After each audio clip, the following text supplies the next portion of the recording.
like having a shrieking fear. The box.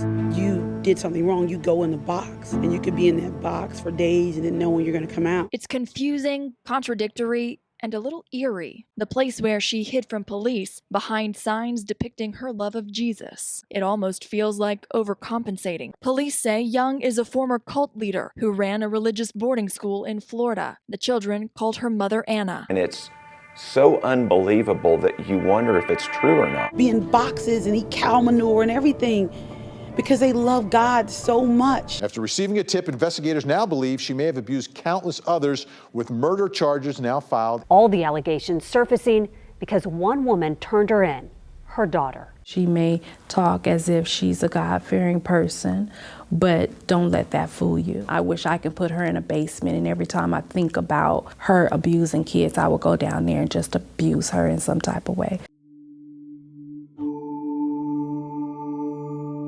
Today I want to talk about Anna Elizabeth Young, aka Mother Anna. Now, this case is a combination of everything on my channel, but in one case there's cults, crime, and conspiracies. There are theories that she could actually be a serial killer. There are 2 deaths that she's been convicted of, but her husband died in this freak accident, and then there are other missing people from the cult. And so I want to do what I usually do on my channel, which is I want to give you guys the facts, then we'll discuss the theories, and then you can decide for yourself. This episode is brought to you by Blissy. Do you want to know the secret to looking and feeling amazing every morning? I'm going to tell you. The secret is Blissy silk pillowcases. It gives you better sleep, better hair, and better skin. It's completely hypoallergenic, and it's designed by experts to really improve your sleep. And they have different colors. This is the black, there's the champagne, and the white. They're made of 100% mulberry silk. The other thing that Blissy helps with too is regulating your temperature. It helps you get a cooler night's sleep, which I love because I tend to sleep hot. Blissy really makes the perfect gift because it's so memorable. Every time someone goes to bed, they're going to think of you and this beautiful gift. It's also wedding season.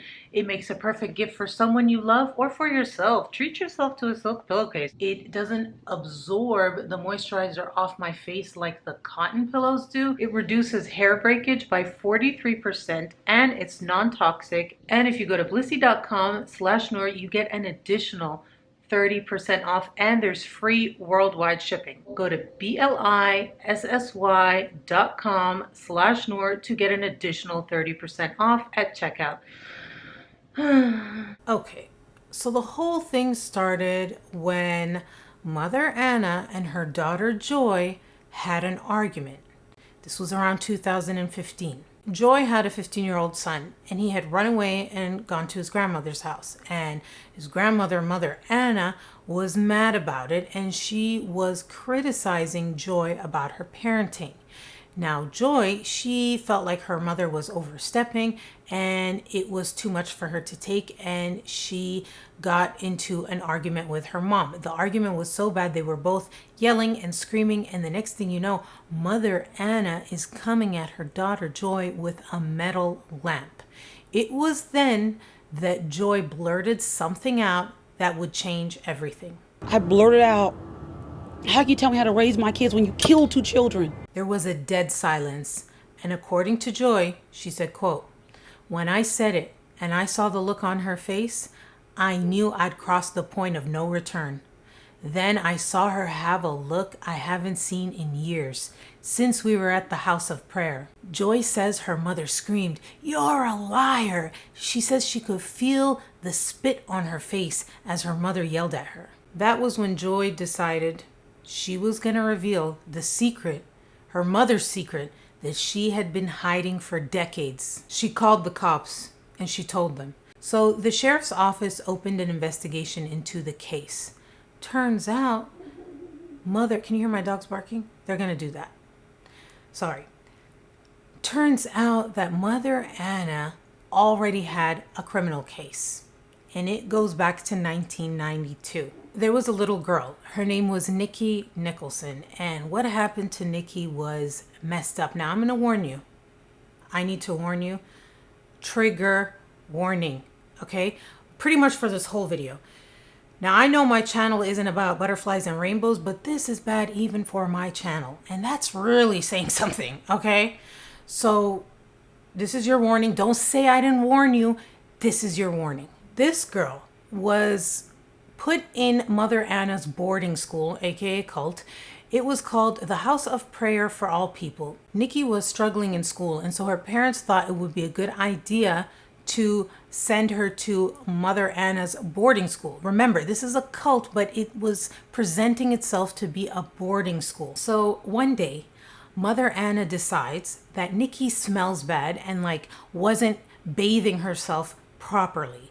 Then she started saying that she smelled bad because she had a demon in her and she was evil and possessed.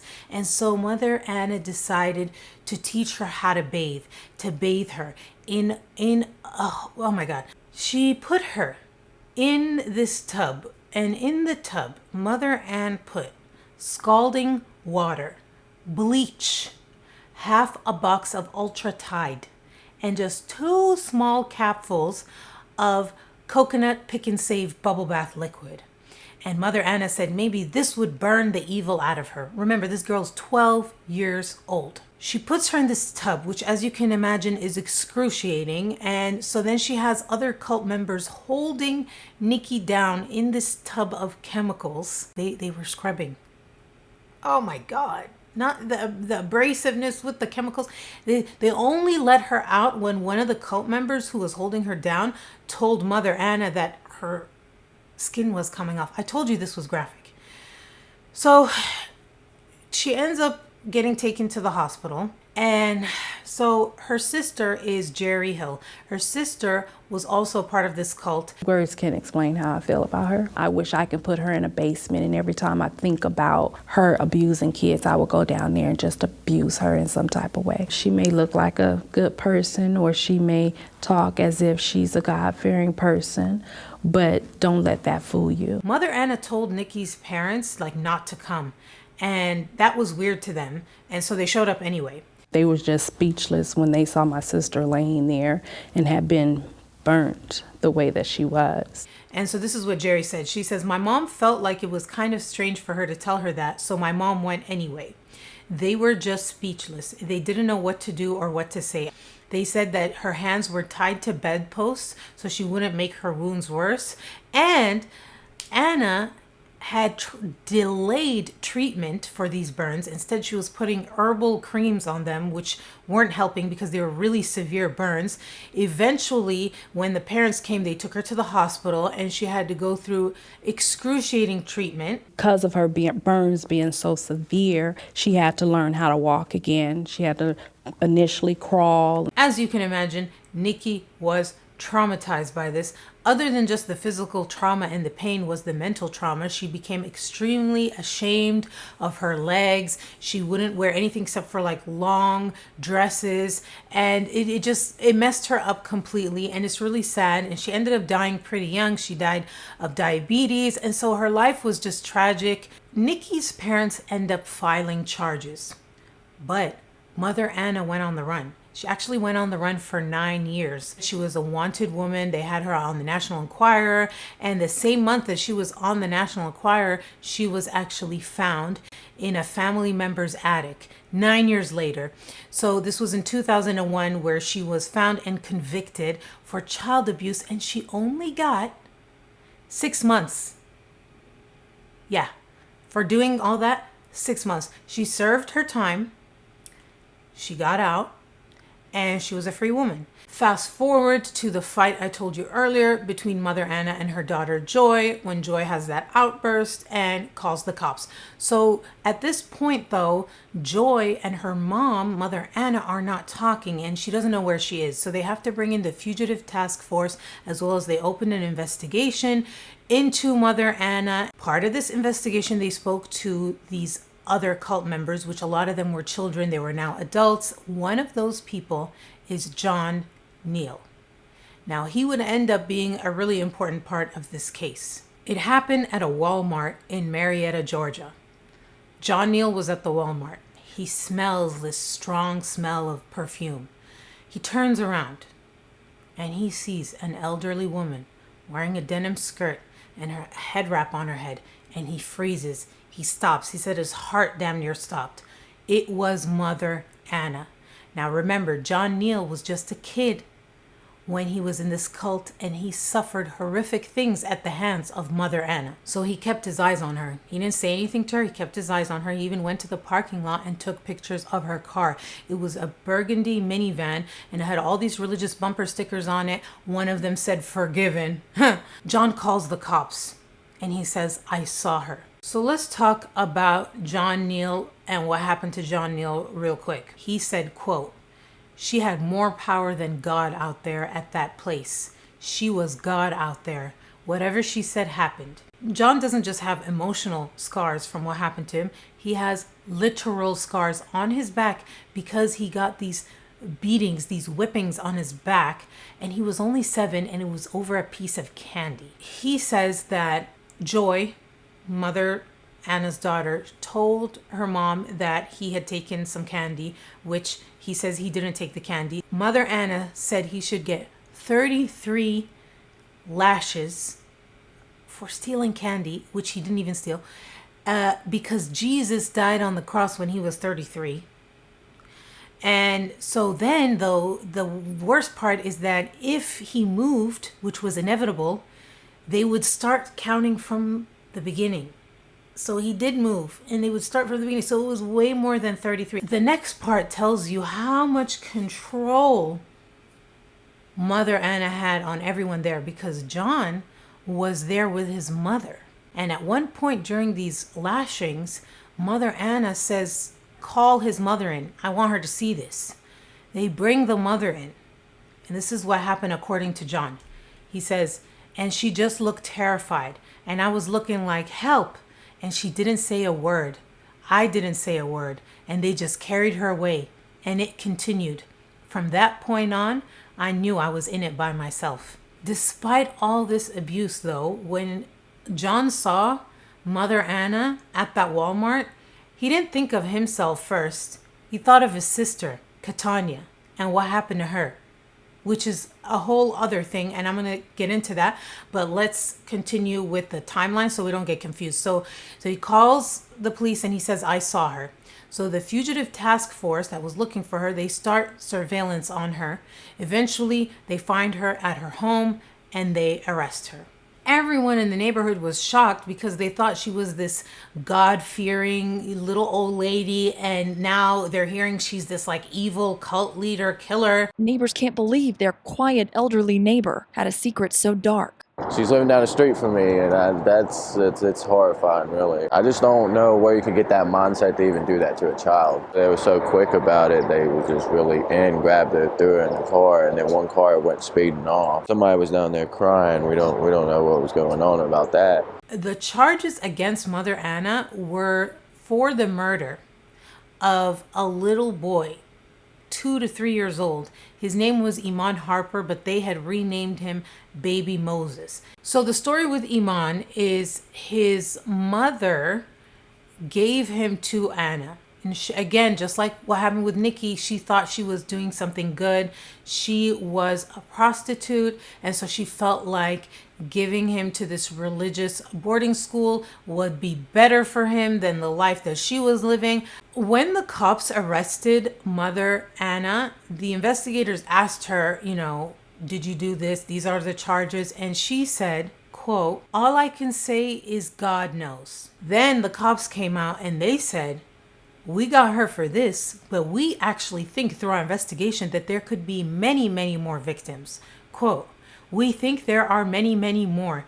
We can document other states and other missing children that we believe are tied into this. They ran a religious institution exorcising demons and other things like that. We have documentation involving her clear back the 60s. This is just the tip of the iceberg that we know of." To understand how we got here, we need to go back to when Mother Anna was Anna Elizabeth Young, because she wasn't this religious cult leader. Actually, in the 70s, she was into disco and she wasn't religious at all. But She was very strict with kids. That's one thing that never changed. It was Labor Day weekend in 1973. Anna was married to a man named Robert Davidson. Now, Robert had a daughter from a previous relationship, Catherine. She was 6 years old at the time. Catherine Davidson. On Labor Day weekend, Anna and Robert reported Catherine missing. So they were at a park and there was a lake nearby. And they told the authorities that day that the kids went to the lake and it was just 15 minutes and all of a sudden Catherine disappeared. This is like Labor Day weekend. There's a bunch of people and they're at this park in this lake. And so everyone there is looking for Catherine. They had airplanes and search party. Everyone's looking for this little girl. No one finds anything. Because, according to Joy, Catherine was already dead. This whole missing persons thing was a cover-up. They planned this whole thing. And there was an officer who felt like something was up. And this is what he said. It says, a local police chief in Michigan reported that the third night their little girl was missing, the Davidsons were seen sitting in a station wagon with another couple about 2 or 3 a.m. They were all laughing and drinking beer, according to a police record the chief dictated. They had a bottle in the car. He feels it was a whiskey bottle, but cannot say for sure. He thought to himself, they sure don't appear to be grieving parents. But when the police interviewed the kids, they all had the same story as the parents and nothing ever came of it. But Joy, she wasn't born at the time, but her older sister told her what happened.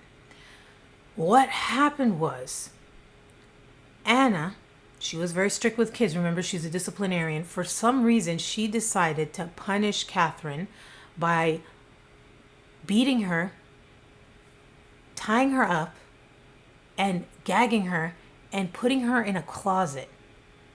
And the older daughter has a memory of her sister Catherine scratching at the closet all night, and then all of a sudden the scratching stopped and she went to look in and she says she saw her sister in the fetal position, and that was it. She never saw her again. And so she believes that her sister died in the closet and the parents came up with this whole story to cover it up. So after this, they got away with this, right? But according to Joy, the daughter, it messed them up. And this is when they decided to turn to God and became religious. Yeah, right. This is like when the House of Prayer for All People was born.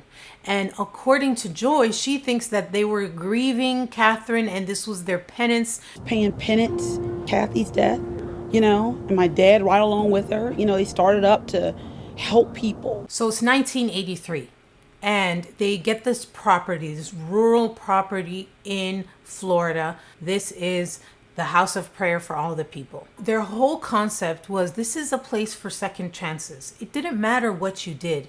It's where you're going. You could have been a sinner. They did not care.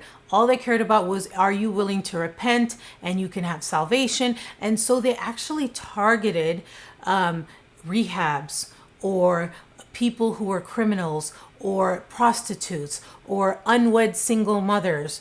They even went to like old people's home and targeted old people. It seemed to me like they were preying on people who were down and out, people who were homeless. They would tell them, listen, come with us, repent. You don't have to pay rent. You don't have to buy your own food. But if you make any money, you have to give it to us. But other than that, you'll be taken care of. Your children will be taken care of. Come join Mother Anna. And some of the parents just left their children there and continued living the way they were living. Other whole families came, or just like single mothers with their kids. That was a big thing too, because a lot of these single mothers, they were working. They could not find childcare. They were struggling. And so they felt like, this is great. I can work. I'll give my money to this community and they will help me raise the children in a safe environment with the religion and the schooling and all this stuff. And they probably would have been better off in the streets. So this place was really isolated. It was known in the community as, quote, the town that time forgot. I mean, it's like in the middle of nowhere. The perfect place for Mother Anna to do what she did. When you joined the House of Prayer for All People, you had to follow Mother Anna's rules. And she based her rules on like the Old Testament, but like she took it all the way crazy. First, when she gave these rules to the people, it didn't seem that far-fetched. They had to eat kosher. Okay. They had to wear, the women would have to cover their hair and wear long gowns. Many cultures do that. The men were forced to grow beards. Many cultures do that. But then there were the other rules that were a little bit strange, such as the fact that the children had to be separated from their parents and they had to sleep in the room with Mother Anna. The thing about Mother Anna that people say is that she was actually very charismatic, as was Robert, her husband, but she really took the dominant role here. And at first she was like the voice of God, and then she became God, and it was like anything she said they would follow. It was crazy. They're willing to lay down and take beatings and whippings and starvations and be in boxes and eat cow manure and everything because they love God so much. They just want to be pure and holy. Her followers were so devoted that they did unthinkable things. One of the first members was a man. He was an elderly man. His name was O.D. Pugh, but she renamed him Elder Adam. That's another thing. She would rename everyone. They would either be called Sister so-and-so, Brother so-and-so, Elder so-and-so, or Baby so-and-so. And the so-and-so was always like a biblical name, but she renamed everyone. So Elder Adam was with a woman when he joined. And Mother Anna decided that they shouldn't have sex. And the thing is, they did. And Mother Anna found out. And she was upset. She said, Elder Adam has the lust demon in him. And she commanded Elder Adam to castrate himself. And he did. He did. The article says he iced his penis and cut it off himself, and the infection was so bad he almost died. But he survived and he stayed with them. And that's not even the worst of it. Like, that's not even the worst of it. So we need to talk about Marcos Cruz. So this is another little child, and he's missing. We don't know where he is. If he's alive today, he could be 40 years old, or he could not be with us. And Mother Anna, she would like put couples together. So she put his mom with another cult member named Brother Thomas, I think. Yeah, Brother Thomas. So Mother Anna says like, this child is mixed and you guys are both black. It looks like this is not your child. We got to get rid of him. So she already was mistreating Marcos. She was doing the same thing she did with Catherine, which this would be her MO, right? When the kids, she would be upset with the kids, she would do the same thing. Starve them, beat them, and put them in a closet or a cage or a trailer or some kind of box. She decided that he had to go. So she comes up with this idea to dress him up as a girl. He's a baby, remember. Dress him up as a girl. Take him to Puerto Rico and just abandon him. And his mom agrees. Like, I don't know what spell she had these people under, but they were doing the craziest things, at her command. So they end up taking the baby to Puerto Rico. The mom says she left him in front of a church, like a bench in front of a church, and she never saw him again. She doesn't know what became of him. At this point, Mother Anna is drunk with power. She's got people cutting off their penis, abandoning their children, eating cow manure. They're doing whatever she's telling them to do. We need to now talk about John Neal. Remember when I told you when John Neal saw her at the Walmart and had all this crazy remembering all this stuff that happened to him? He was thinking about his sister, not himself. Yeah, let's talk about his sister, KATONYA, and what happened to her. So the situation with John and KATONYA is their mom. She was a single mom and she was working and she was struggling with childcare. And Mother Anna was like, I'll help, come join us, and da. So they end up all joining the House of Prayer for All People. And the mom, her name is Leah Vera. She would work. Obviously, she'd have to give her money to the cult, and while she was working, they would take care of the kids. Now, remember, Mother Anna would have the kids with her. She would separate them from the parents. They would sleep in the room with her. So eventually, the kids would start to see their mom as Mother Anna and not their actual mom, even though she would be there in the cult with them. It's really weird. Let me read you some quotes from John Neal. I would make her these little presents, and she would make such a big deal about them. She could make you feel like the best thing in the world.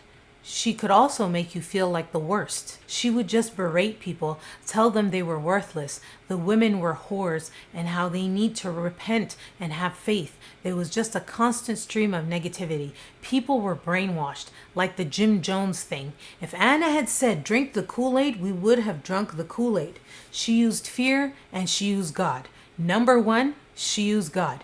Everybody was going to burn in hell. The kids had demons in them. That's why they got treated so bad. This is what he said happened to KATONYA. KATONYA had a condition where she had seizures. And she had medication for the seizures. But Mother Ann decided that the seizures were actually demonic possession because she was evil. This is what John said. He said, she would make Kay stand inside the circle and run over and over again.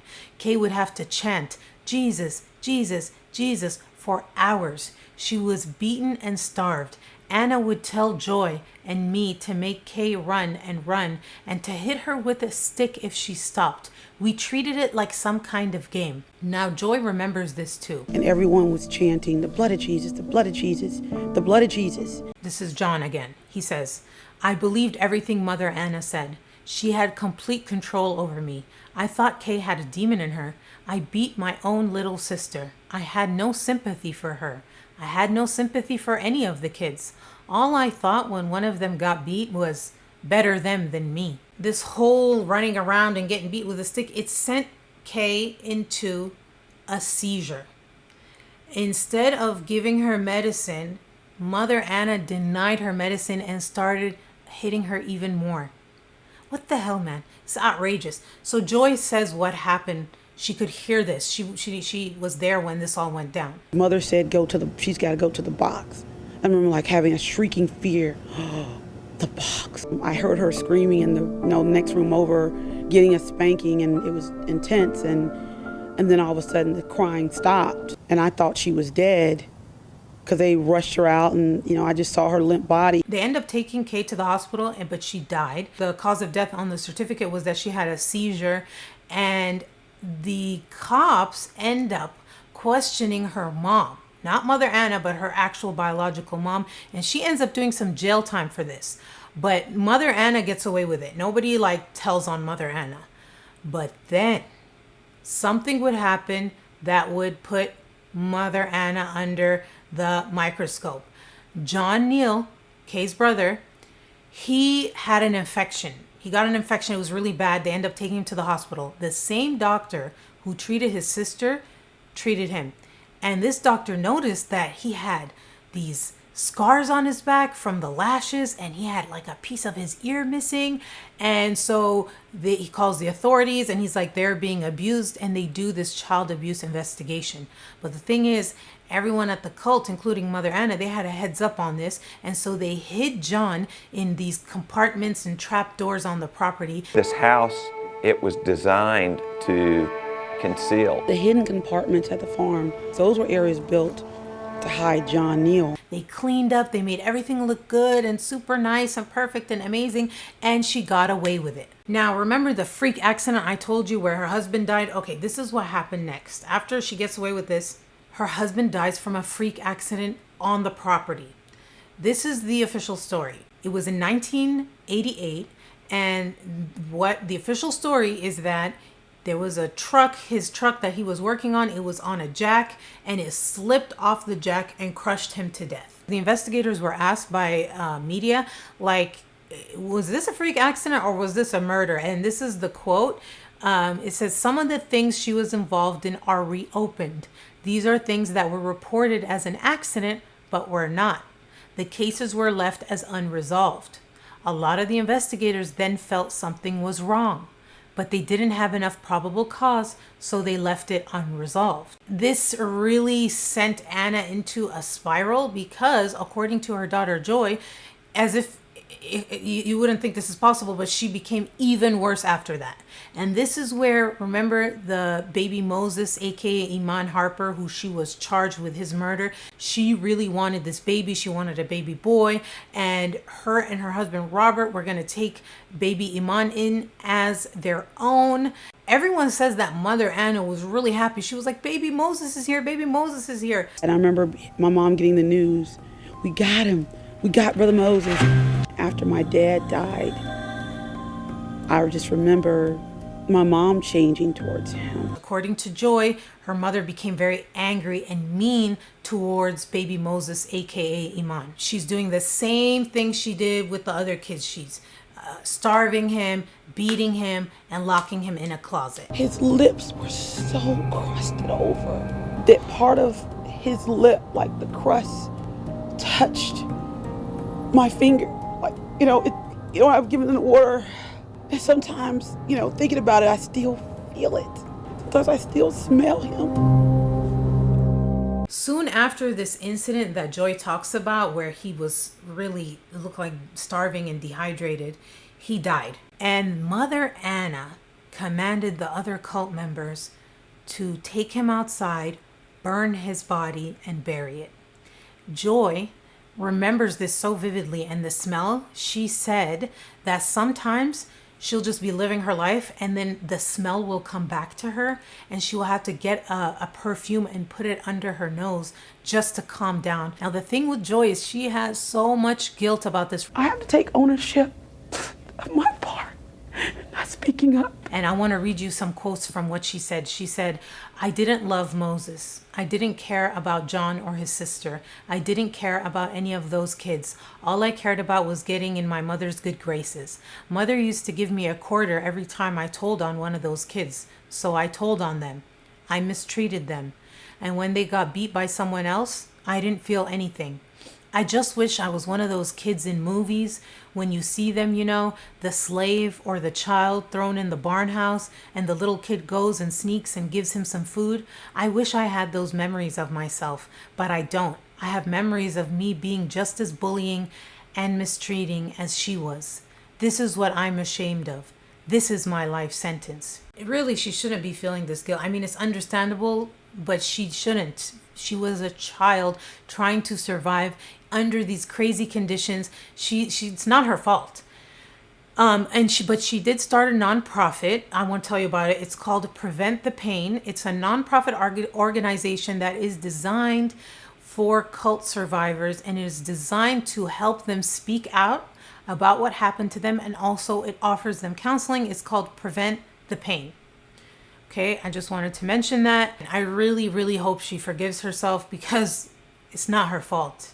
What was she supposed to do? The human urge for self-preservation, it's something else. It's something else. And I mentioned in my other video about how you can compartmentalize traumatic things just to survive. And then you add in the self-preservation. She did nothing wrong.